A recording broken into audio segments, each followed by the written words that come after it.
AIG was also going through a learning transformation. That's correct. Is that part of what you were doing with these programs? The learning transformation at AIG had two major components. One was to build this new learning function, again, to centralize and bring together all those components and standardize and improve the processes.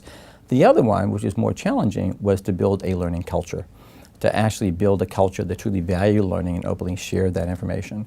We made fantastic progress on the building of the function. I think we only made partial progress really on building of the learning culture, and there's still a lot of work to be done for that to be completed. What are some of the issues with building a learning culture that you were facing? I think one of the challenges is that AIG in particular was what I would describe as a manic organization. It was really prone for action.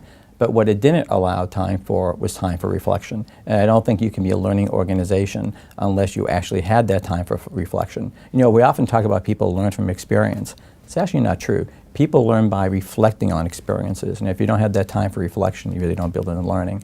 But more importantly at AIG, it just became distracted.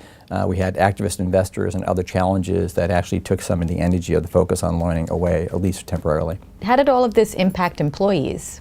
To a large extent. I mean, AIG has been going through a lot of changes really since the financial crisis. And because of that, people are actually anxious.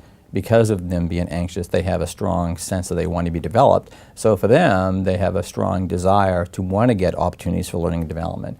Meanwhile, the organization, because of its challenges, was almost going the opposite way. My learning and development budget was actually cut by 70%. And so people were really anxious that they weren't potentially getting all the offerings that they really wanted. But I'm sure that's being addressed now.